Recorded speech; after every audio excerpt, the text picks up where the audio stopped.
Medieval India, page number 160. Organization of the government. Hardly any changes were made by Akbar in the organization of local government. The Pargana and the Sarkar continued as before. The chief officers of the Sarkar were the Faujdar and the Amal Guzar, the former being in charge of law and order, the latter responsible for the assessment and collection of land revenue. The former being in charge of law and order, and the latter responsible for the assessment and collection of land revenue. The territories of the empire were divided into Jagir, Khalisa, and Inam.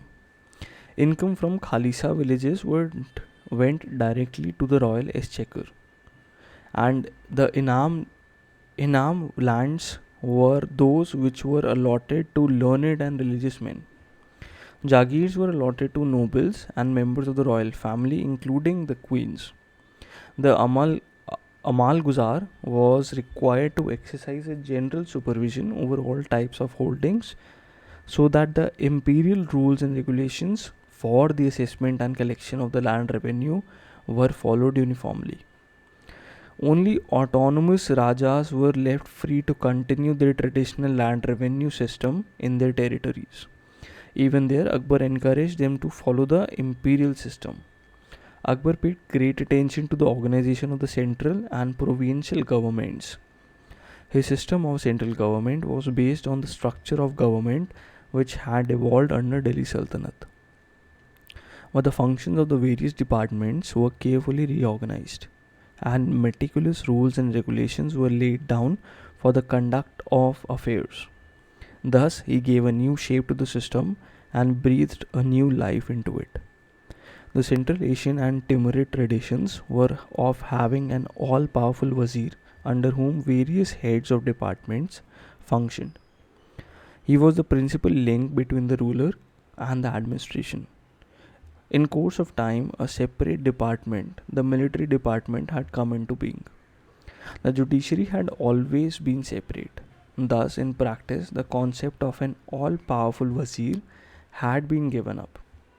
However, in this capacity as Wakil, Bairam Khan had exercised the power of an all-powerful wazir.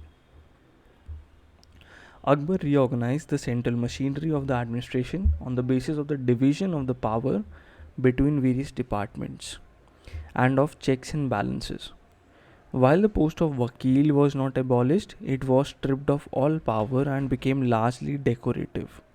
The post was given to important nobles from time to time, but they played little part in administration. The head of the revenue department continued to be the wazir.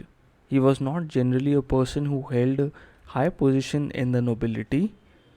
Many nobles held mansabs which were higher than this. Thus, he was no longer the principal advisor of the ruler, but an expert in revenue affairs.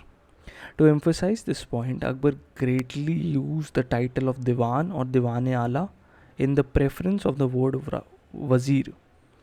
Sometimes several persons were asked to discharge the duties of Diwan jointly. The Diwan was responsible for all income and expenditure and held control over Khalisa, Jagir, and Inam lands. The head of the military department was called the Mir Bakshi.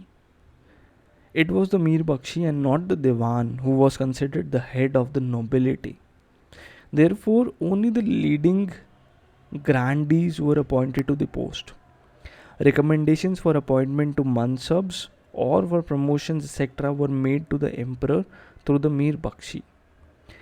Once the emperor had accepted the recommendation, it was sent to Diwan for confirmation and for assigning a Jagir to the appointee. The same procedure was followed in case of promotions. The Mir Bakshi was also the head of the intelligence and information agencies of the empire. Central of intelligence officers, barids, and news reporters, Vakya Navis, were posted to all parts of the empire.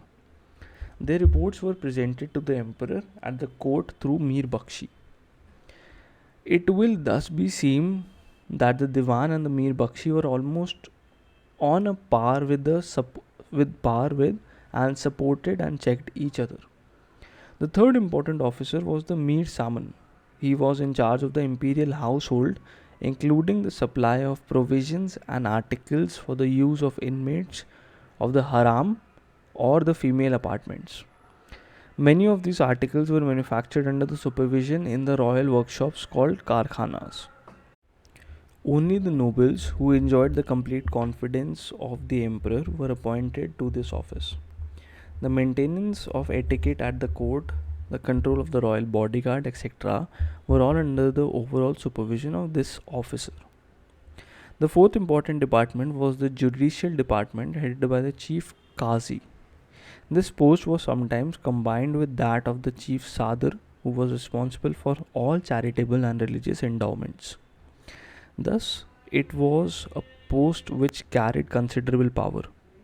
Thus, it was a post which carried considerable power and patronage. It fell into bad odor due to corruption and venality of Akbar's chief Qazi, Abdul Nabi. After instituting a careful scrutiny of the grants held by various persons, Akbar separated the Inam lands from the Jagir and Khalisa lands and divided the empire into 6 circles for the purpose of grant of Inam lands and their administration. Two features of the Inam grants were noteworthy. First, Akbar made it a deliberate part of his policy to grant Inam lands to all persons, irrespective of their religious faith and beliefs. Sanads of grant to various Hindu mutts were made by Akbar are still preserved. Second, Akbar made it a rule that half of the Inam land should be consist of cultivable wasteland. Thus, Inam holders were encouraged to extend cultivation. In order to make himself accessible to the people as well as to the ministers, Akbar carefully divided his time. The day started with the emperor's appearance at the Jharoka of the palace. Large number of people assembled daily to have a glimpse of the ruler and to present petitions to him if necessary. These petitions were attended to immediately or in the open darbar, Diwan-e-Am, which followed and lasted till midday. The emperor then retired to his apartments for meals and rest. Separate time was allotted to the ministers for confidential consultations. The ministers were generally called to a chamber which was situated near Akbar's bathing apartment, Ghusl Khana. In course of time, this private consultation chamber became to be called Ghusl Khana. Akbar divided the empire into 12 subas and in 1580 these were Bengal, Bihar, Allahabad, Awadh, Agra, Delhi, Lahore, Multan, Kabul, Ajmer, Malwa and Gujarat. A governor, a Diwan, a Bakshi, a Sadr, a Qazi and a Vakya Navis were appointed to each of these provinces. Thus, orderly government based on the principle of checks and balances was extended to the provinces. Thank you everyone for tuning in. In the next part, we'll start with the relations with the Rajputs on page number 162. All the best and thank you everyone for supporting us and keep supporting us by subscribing to the channel and thank you everyone. All the best for exams.